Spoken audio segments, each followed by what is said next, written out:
जय श्री राम, जय हिंद। महान भारत चैनल में आप सभी का स्वागत है। जो इस चैनल को सब्सक्राइब न किए हों, इस चैनल को सब्सक्राइब कर ले। इस वीडियो को लास्ट तक देखें। जितने भी सनातनी हैं सब इस वीडियो को शेयर कीजिए और कंगना रनावत के लिए आवाज़ उठाइए और समर्थन कीजिए।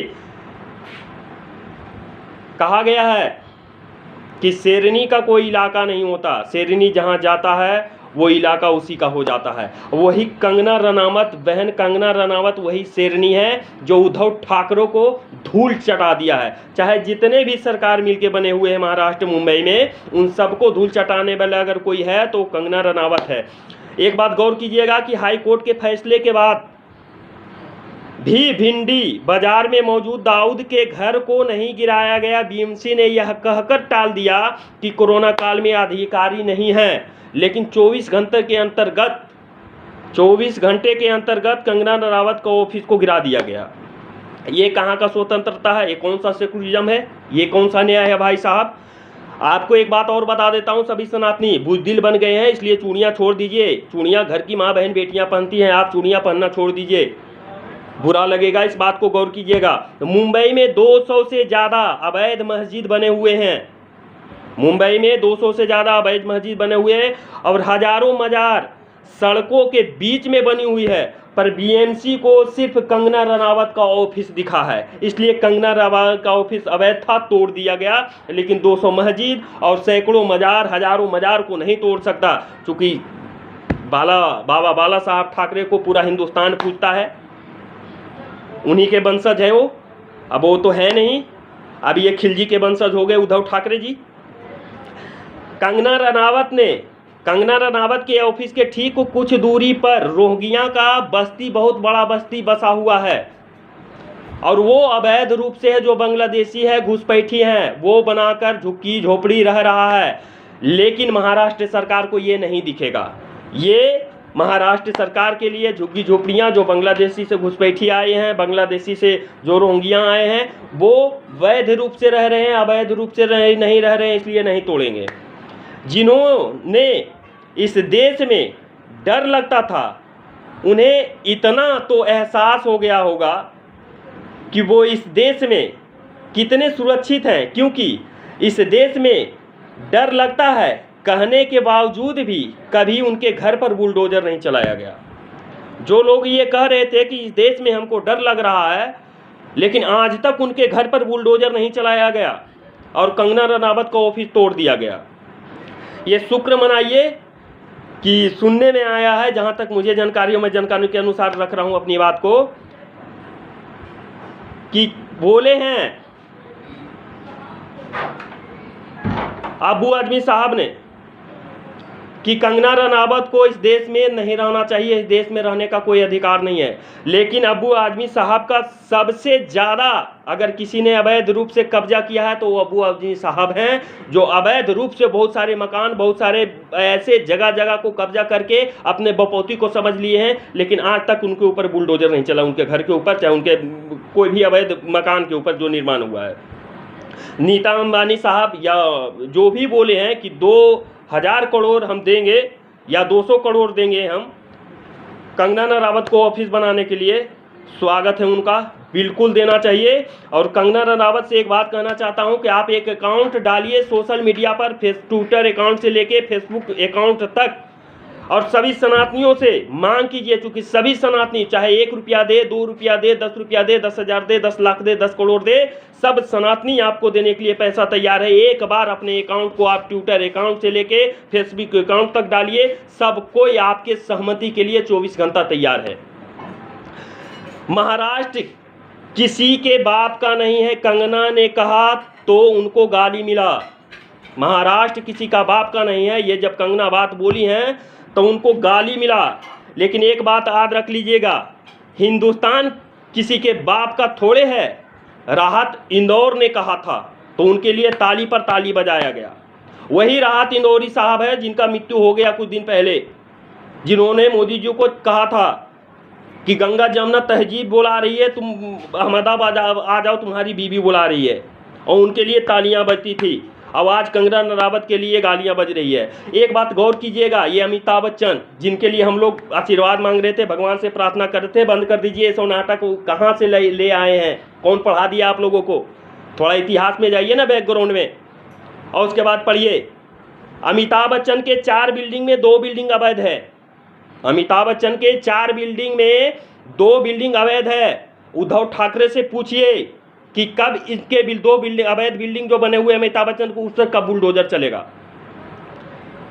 एक बात गौर कीजिएगा, अगर नहीं मानिएगा ना तो आज कंगना रनावत के साथ हो रहा है। आज बोल रहे हैं ना कंगना रनावत कि आज जम्मू कश्मीर याद आ गया।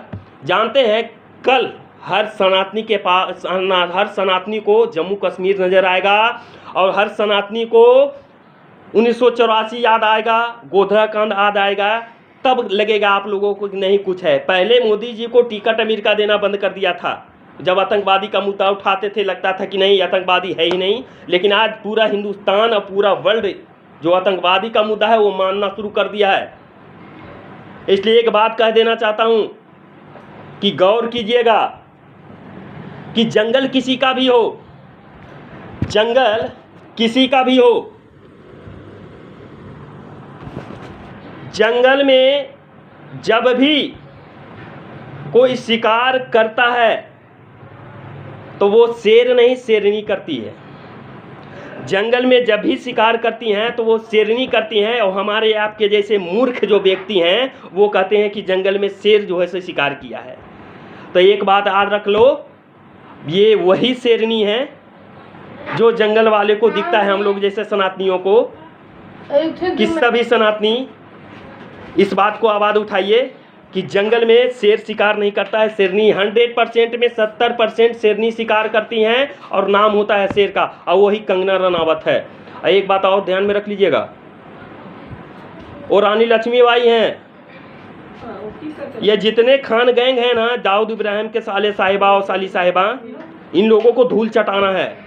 और हम लोग सब लोग एकजुट होकर सभी सनातनी, वोट आप किसको देते हैं नहीं देते हैं इससे कोई मतलब नहीं है, किस पार्टी को देते हैं इससे भी कोई मतलब नहीं है, लेकिन जब हिंदुत्व की बात आती है, सनातनी की बात आती है, तो सभी सनातनी एकजुट होइए कम से कम। नहीं तो ये दिशा और निर्देश दोनों तय करेगा और आप देखते रह जाइएगा। एक बात लास्ट में बोल देना चाहता हूं मैं, सभी सनातनियों को शेयर कीजिए इस वीडियो को, और इस वीडियो को इतना शेयर कीजिए कि सब सनातनी के पास पहुंचना चाहिए। सभी सनातनी 10-10 रुपया जोड़कर घर बनाने के चक्कर में रहते हैं। जितने सनातनी हैं सब सनातनी जहां जो कमा रहे हैं, जिस परिस्थिति में कमा रहे हैं, वो 10-10 रुपया जोड़ते हैं कि घर बनाएंगे। लेकिन इनके जैसे जिहादी, इनके जैसे आतंकवादी वो 10-10 बच्चा पैदा कर रहे हैं कि हम सरकार बनाएंगे। तुम घर बना लो और सरकार इन जिहादी बना लेंगे। घर तो 25 लाख 25 करोड़ का जम्मू कश्मीर में भी बना हुआ था। 25 लाख 25 करोड़ का घर जम्मू कश्मीर में भी बना हुआ था सभी सनातनियों का। वो घर सुरक्षित रहा क्या? नहीं सुरक्षित रहेगा, कभी नहीं सुरक्षित रहेगा। इसलिए सभी सनातनी कंगना रनावत के साथ खड़ा होइए और अपने ट्विटर अकाउंट और फेसबुक अकाउंट से लेके हर जगह अपनी अपनी बात को रखिए, हर चौक चौराहे पर खड़ा होइए। क्योंकि जानते हैं सोशल मीडिया या पूरा इंटरनेशनल मीडिया जो होता है वो एक ही चीज़ देखता है कि किसके समर्थन में कौन कितना ज़्यादा आदमी आता है। जब तक आप खड़ा नहीं होइएगा ना तो आपकी भी बहन बेटियां वहाँ जाएंगी। और जान लीजिए जो आज सुशांत सिंह राजपूत के साथ हुआ, गुलशन कुमार निकले मंदिर से और उसके बाद दाऊद इब्राहिम के गुर्गों ने उनको मार दिया, और यहाँ से गए तो बहुत बड़ा पाकिस्तान में जो गुलशन कुमार जी को मारा था वो पाकिस्तान में बहुत बड़े मंत्री का पद लिए थे। इसलिए सभी सनातनी से मेरा हाथ जोड़ के आग्रह है कि एक बार सभी सनातनी कंगना रनावत के साथ खड़ा हो जाइए और कंगना रनावत को कहिए कि आप फेसबुक पर आइए, ट्विटर अकाउंट पर आइए और ये अपना अकाउंट डालिए और मांग कीजिए और सनातनियों के लड़िए। और जानते हैं एक चीज़ तो और हो गया कि राम मंदिर के ऊपर फिल्म बना रही है, वो अयोध्या के ऊपर फिल्म बना रही है। और कंगना रनावत ने यह कहा कि अयोध्या के ऊपर ही नहीं, हम जम्मू कश्मीर के ऊपर भी फिल्म बनाएंगे। और सुनो, अगर चूड़ियाँ पहनना है ना भाई साहब सनातनियों को, तो मुगलों ने भी चूड़ियाँ पहना दिया था, खिलजी ने भी चूड़ियाँ पहना दिया था। इसलिए चूड़ियाँ पहनना है तो बहन बेटियों को घर से निकालो, क्योंकि हमसे ज़्यादा ताकतवर और शक्तिशाली आजकल हमारी सनातनी की बहन बेटियां हो चुकी हैं, और हम सनातनी जो हिंदू हैं, जो मर्द हैं, वो चूड़ियाँ पहनने लायक हो गए हैं। इसलिए हम लोग चूड़ियाँ पहन लीजिए और बाकी घरों से अपनी बहन बेटियों को निकालिए, माँ बहन बेटियों के, क्योंकि हमसे ज़्यादा ताकतवर और ज़्यादा प्रभावशाली और जानते हैं वो शक्तिशाली हैं। इसलिए कंगना रनावत के साथ आवाज़ उठाइए, अगर नहीं उठाइएगा तो याद रख लीजिएगा, एक कहा गया है कि नई कमरे में अब पुरानी चीज़ें कौन रखते हैं, नई कमरे में अब पुरानी चीज़ें कौन रखते हैं, शहर में परिंदों के लिए अब पानी कौन रखते हैं, गिरती हुई दीवारों को कंगना रनावत जैसी महिलाएं ही थामे रहे, वरना बुजुर्गों की निशानी कौन रखते हैं। डूब मरो शर्मों से, जितने भी सनातनी हो, हमारी बहन बेटियां को धमकी दिया जाता है। उद्धव ठाकरे है कौन, उसका बाप का हिंदुस्तान है क्या? तुम अगर महाराष्ट्र में घुसने नहीं दोगे तो तुम क्या चाहते हो कि अदर स्टेट में घुस जाएगा वो? तुम्हारा एक करनी सेना कीला बजा के रख देगा, ध्यान में रख लेना, और दोबारा ऐसा गलती मत करना, समझे कि नहीं? तुम तो शेर का ये औलाद थे, अब सियार के झुंड में रह के अब सियार बन चुके थे। और मोदी जी एक बात कहे थे, एक कहानी बोले थे, जानते हैं? सबसे पहली बार मन की बात में मोदी जी ने एक कहानी कहा था। वो कहानी ये था कि शेर के बच्चा सियार के झुंड में जब रहने लगा तो वो सियार का रेख रूपा तैयार कर लिया, और वही हो गया बाला साहेब ठाकरे के जाने के बाद तुम लोग सियार बन चुके हो। इसलिए शेरनी आई है, शेरनी के साथ रहिए, और शेरनी की बच्चे हैं आप लोग, शेर के बच्चे हैं, इसलिए शेर के तरह दहाड़िए। कंगना रनावत दहाड़ने के लिए कह रही हैं, जैसे मोदी जी ने बोले थे, वो कहते नहीं मैं महिमा पद पर बैठे हुए हैं, इसलिए बोलेंगे नहीं, संकेत दे देते हैं। इस संकेत को समझिए। मैं अपनी वाणी को विराम देता हूँ। जय श्री राम, जय हिंद। अगला वीडियो फिर मैं आऊँगा और आप लोग समझ आऊँगा। जितने सनातनी इस आवाज़ को उठाइए।